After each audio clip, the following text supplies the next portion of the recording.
5 अगस्त 2024 इस तारीख को कुछ ऐसा हुआ है जिसे बांग्लादेश लंबे समय तक याद रखेगा।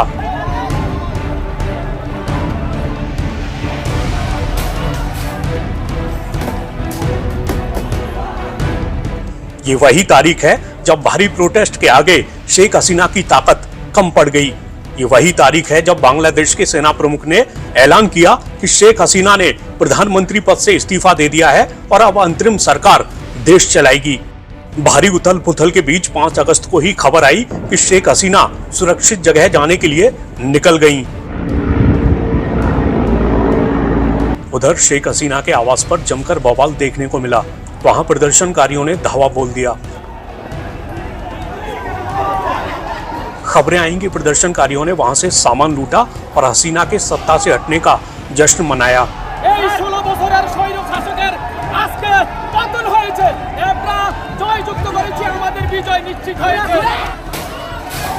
इतना ही नहीं, शेख हसीना के पिता शेख मुजीबुर रहमान की मूर्ति को नुकसान पहुंचाने की तस्वीरें भी सामने आईं।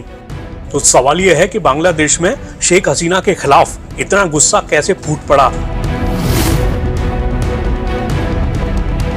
बांग्लादेश में कुछ दिनों पहले मुख्य विवाद उस प्रावधान को लेकर भड़का था जिसके तहत 1971 में बांग्लादेश के मुक्ति संग्राम में हिस्सा लेने वाले लड़ाकों के संबंधियों को सरकारी नौकरियों में 30% आरक्षण देने का प्रावधान किया गया था। इस दौरान देश में भारी हिंसा भड़क उठी थी।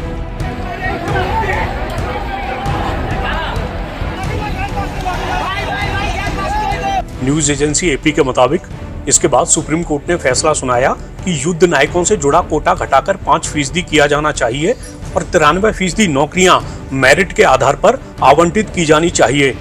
फैसले में बाकी 2% आरक्षण का प्रावधान जातीय अल्पसंख्यकों और ट्रांसजेंडर और विकलांग लोगों के लिए किया गया। सरकार ने सुप्रीम कोर्ट के फैसले को स्वीकार भी कर लिया, लेकिन प्रदर्शनकारियों ने हिंसा के लिए जवाबदेही की मांग जारी रखी, जिसके लिए उन्होंने सरकार के बल प्रयोग को जिम्मेदार बताया।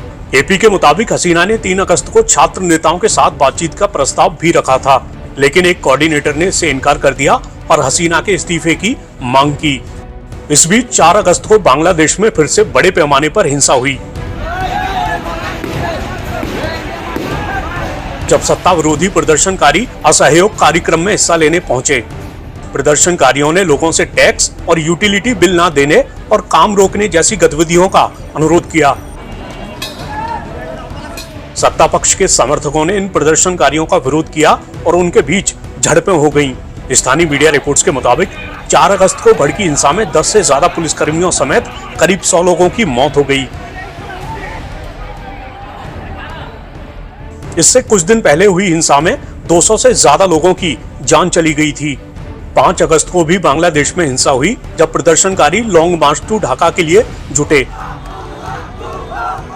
इस दौरान भी लोगों की जान जाने की खबरें सामने आईं।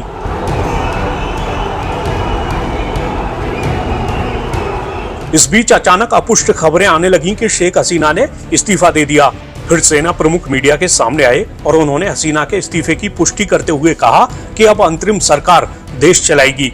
उन्होंने ये भी कहा कि उन्होंने राजनीतिक नेताओं से मुलाकात की और उन्हें बताया कि सेना कानून व्यवस्था की जिम्मेदारी संभालेगी।